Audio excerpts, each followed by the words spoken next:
To other news now, the inaugural consumer promo by PZ Wilma, makers of Mamador vegetable cooking oil, may have come to an end. However, some consumers of the product are still reaping from their seeds of loyalty. A distributor of school books, Mrs. Mercy Onuda, has emerged winner of a brand new car in the Mamador Cook and Cruise promo. The Mamador Cook and Cruise promo lasted between September 15th to December 31st, 2015. All the consumer needed to do was buy any of the 2.8 liters or 3.8 liters of Mamador cooking oil, scratch a concealed silver panel and send the number there to a short code to be eligible for any of the prizes. Through electronic draws, 3 people have won 1 million naira each in Lagos, Benin City in Edo State, and Abuja, while one Hyundai Accent car has been won by a consumer in Port Harcourt, and now is the turn of Mrs. Mercy Onuda. Congratulations to you. Wow!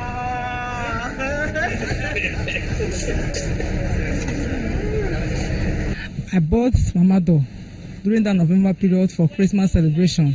So I saw the label that you scratch the card and send. My thought was, let me just scratch and get enter for 15 naira for just to make a call. But after everything, they called me that, Como, you won a car. I was surprised, like a dream. And I see that the dream have come to reality. I said, big thank you to Mamador. We have witnessed all the draws.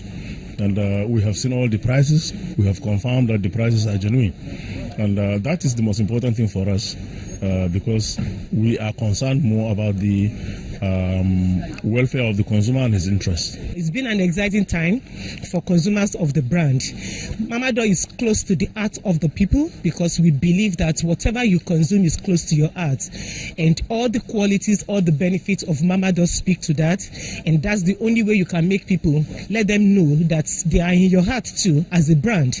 And that's exactly why brand is rewarding the consumers. For PZ Wilma, makers of Mamador cooking oil, there's more in store for its customers. And if you go to the store here now, you would be seeing that even after the promo, the brand still keeps rewarding the consumers. We are coming up with so many things that will interest Nigerians in this market. This is the first brand that is doing this. For being in the market for less than 3 years and giving out cars, I've not seen any other brand in Nigeria that has done this before. The last of the 3 cars in the Mamador Cook and Cruise promo is to be picked up in Abuja by a winner from Akure, the Ondo State capital. And now to the arts. If you never thought about the usefulness of waste products, now is the time to do so. And that's because one artist has found a way to employ creativity to turn the abandoned into the useful. The Fringe is an exhibition by Olu Amoda, who creates substance out of discarded objects. Our review tonight takes a look at what he's been able to do with these materials. Reusing discarded materials has become a forte for the 1983 graduate from the Auchi Polytechnic, Edo State. Every time he exhibits, he tries to reinvent this style by introducing some items that may appear a bit odd to the audience. So this is the work that he's done over the last 2 years in between the first exhibition. And he's really exploring new ways of working, new themes. He's looking at issues of surveillance, of voyeurism, questioning issues of private space and public space. And he's also working in a lot larger scale. So it's exciting to see how his work has developed over the last 2 years. Work such as sunflowers like a metaphor. The soft, beautiful plant is interpreted with steel and metal, rather hard considering the nature of the subject. Some art enthusiasts, this is the perfect example of how a frog can be transformed into a handsome prince in the face of multiple contrasting elements such as nails and spoons, which he's used in achieving this.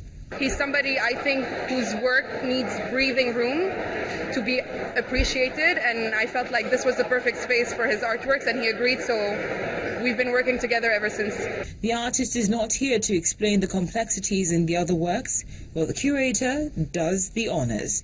I find it very exciting to see what he's done over the last 2 years because he's working in a lot of different ways. He's working at installations, which he hadn't done in the past, and he's also working in a lot bigger sizes. And I think it's also interesting to see how he makes works that are so different, in painting and sculpture and installation, but they all speak to the same ideas and then they inform each other.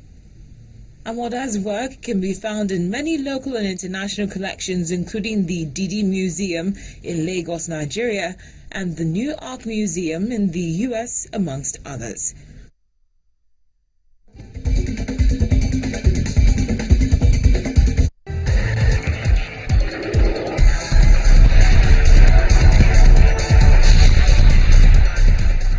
Sports is now the Nigerian Professional Football League. Kano this evening came from a goal down to beat wasteful Enugu Rangers 2-1 in an opening day match at the Sani Abacha Stadium in Kano. New signing Chiemeka Madu gave Rangers the lead when he headed home off a superb cross from the right by Osaz Okoro in the 50th minute. However, skipper Gambo Muhammad restored parity in the 77th minute. In stoppage time, Prince Agre crowned his Pillars debut with the match winner when he cut in from the left before he let fly and sent the 25,000 capacity crowd into wild jubilation. To get back into this game, Pillars, Hassan there, attack and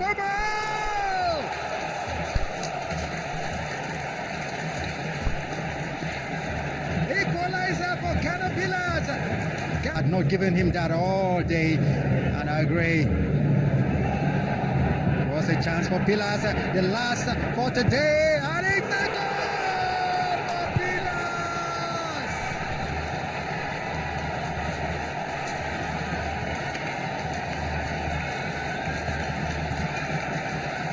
Babaganaru is on the top. He's taken up now. What a cracker for Kano Pillars. All the players there seated on the top.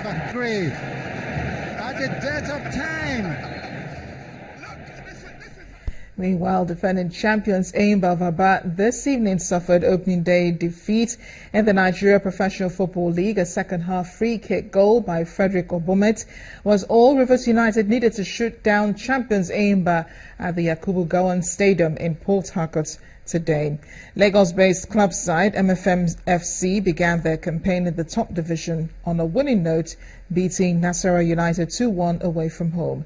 Another Lagos-based team, Ikorodu United, were held to a 1-1 draw by Abia Warriors. Heartland and Warri Wolves played goalless in Owerri. Lobi Stars beat Shooting Stars at home 1-0. Wiki Tourists also enjoyed an away win to El Kanemi Warriors. Chelsea this evening punished Emmanuel Pellegrini's controversial decision to field a remarkably inexperienced team as Eden Hazard inspired a 5-1 demolition of Manchester City in the FA Cup fifth round. Pellegrini had warned fans they would not get value for money because he would rest stars, and he was true to his word as he fielded an unrecognizable starting lineup featuring 6 teenagers, 5 of whom were making their full debut. West Ham United also advanced to the quarter-finals of the English FA Cup with a 5-1 thrashing of second-tier Blackburn Rovers. Crystal Palace eased past Tottenham 1-0 at White Hart Lane.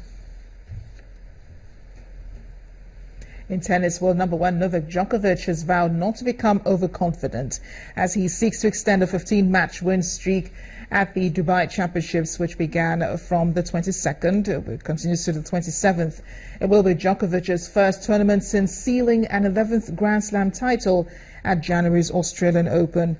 Djokovic will only face 2 other top 10 players at the tournament after Roger Federer withdrew with injury. The tournaments and results that I've had in the last couple of years give me enough reason to be optimistic. I don't think there is anything wrong with that.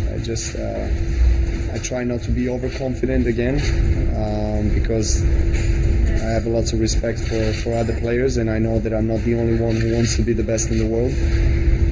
But being at the peak of my career at the moment, I'm trying to take, use this moment, use this momentum that I have, and take everything out of myself and just, achieve more. I know that, winning 11 Grand Slams, people start talking about, the all-time greats and, me coming closer to them. But, again, I still would like to follow the kind of the same approach and philosophy that I had so far, being in the present and focusing only on the next tournament. Teeing off to golf, Australian Marcus Fraser took advantage of Sumin Lee's dramatic late collapse to clinch the inaugural Maybank Championship Malaysia and his first win in almost 6 years. Lee led by 2 approaching the final 3 holes at Royal Selangor Golf Club in Kuala Lumpur, but the South Korean double bogeyed at the 16th and 18th. That allowed Fraser to take the title with a flawless 3 under par 68, giving him a 2-shot victory. It is the Australian's 3rd European Tour triumph and his first since lifting the Ballantines Championship in April 2010.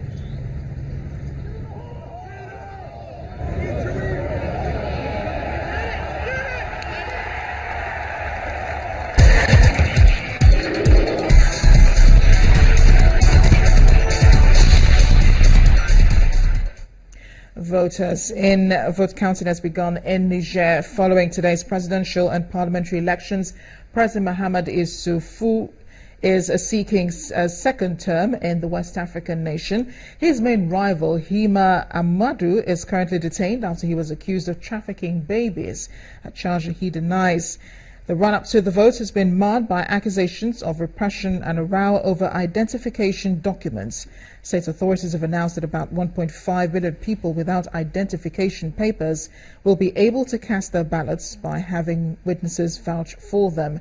Opposition leaders have condemned this decision, which they believe will favor President Issoufou. At least 140 people have been killed in a bomb blast and blasts recorded in Syrian cities of Homs and Damascus. At least 4 blasts struck the southern Damascus suburb of Sayyida Zainab, killing 83 people. Earlier today in Homs, a monitoring group confirmed 57 people, mainly civilians, were killed in a double-car bombing. Islamic State militants have claimed responsibility for the attack on Damascus. In the meantime, U.S. Secretary of State John Kerry said a provisional agreement has been reached with Russia on a partial truce in the conflict. Controversial businessman Donald Trump has won the South Carolina primary in the Republican race for the White House. In the Democratic contest, Hillary Clinton beat Vermont Senator Bernie Sanders in a tight race in Nevada. Both results will be key ahead of the Super Tuesday round on March 1st, when a dozen more states make their choice. The Trump victory claimed a major scalp when former Florida Governor Jeb Bush dropped out of the race. He finished a distant 4th, days after former President George W. Bush made a rare political appearance to boost his brother's campaign. At the main news again. The president has today begun a 7-day working visit to the Middle East. President Muhammadu Buhari will be visiting Saudi Arabia and Qatar, where he is expected to discuss crude oil prices and market stability with leaders of both countries. Former Senate President David Mark has retained his seat in Senate after winning the rerun election for Benue South Senatorial District, ordered by the Appeal Court. He becomes one of the oldest serving senators since 1999. And vote counting has begun after presidential and parliamentary elections in Niger, marred by controversy. Over 1.5 million people have been allowed to vote without proper identification, allowing their votes to count. That's the news at 10 tonight. Thanks for watching. I am Amarachi Bani. Good night.